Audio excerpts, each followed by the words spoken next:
Est-ce que je vais souffrir toute ma vie? C'est la question qui nous hante, celle qui s'installe en même temps que la douleur et qui finit par prendre toute la place. On cherche désespérément le bouton off qui stopperait tout d'un coup, mais la vérité c'est que notre corps n'est pas une machine que l'on répare avec une pièce de rechange.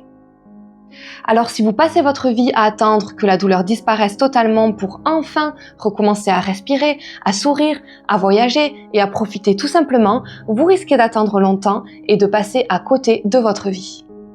Alors aujourd'hui, on change de perspective parce que je connais par cœur ce silence pesant du matin. Ce moment où vous ouvrez à peine les yeux et où votre premier réflexe est de scanner votre dos ou votre nuque pour vérifier si la douleur est encore là. C'est épuisant de commencer la journée comme ça avant même d'avoir posé un pied au sol. On finit par se dire « c'est bon, je suis cassé, il n'y a plus rien à faire ».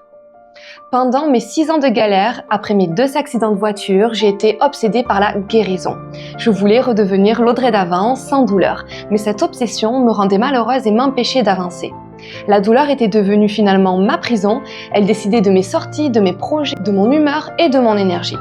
Et souvent, la plus grosse erreur que l'on fait, c'est d'attendre la fin des douleurs pour reprendre sa vie. C'est le piège du tout ou rien. On met sa vie sur pause, on limite nos activités, on attend le prochain rendez-vous médical pour avoir un peu de répit.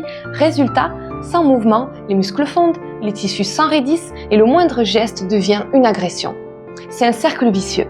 Vous regardez le train de votre vie partir sans vous depuis le quai de la gare. Mais imaginez un instant que la douleur ne soit plus un mur, mais juste un petit caillou dans votre chaussure que vous savez retirer. Et pour ça, vous n'avez pas besoin d'un miracle, vous avez besoin d'une méthode. Et voici 2 petits conseils pour commencer dès aujourd'hui. Premièrement, changez d'objectif. Ne visez plus le zéro douleur, visez plus de vie. Notez vos petites victoires. Aujourd'hui, j'ai mal, mais j'ai savouré ma marche de 20 minutes. C'est comme ça que vous montrez à votre cerveau que la douleur ne dirige plus vos choix. Deuxièmement, identifiez vos outils.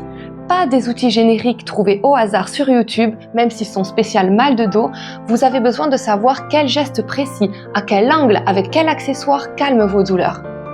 Quand vous savez passer de 8 sur 10 à 4 sur 10 sur l'échelle de la douleur en quelques minutes, la peur disparaît. Et c'est là que vous retrouvez votre liberté pour arrêter d'être juste cette femme qui a mal, mais redevenir celle qui agit, celle qui profite, celle qui sourit.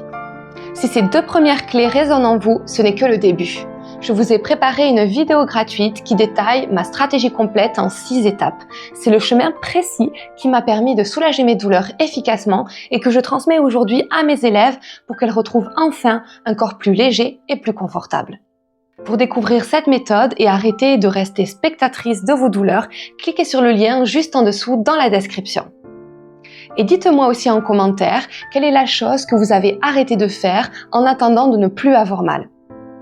N'oubliez pas aussi de partager cette vidéo à une amie qui souffre en silence et qui a besoin de savoir qu'une autre voie est possible.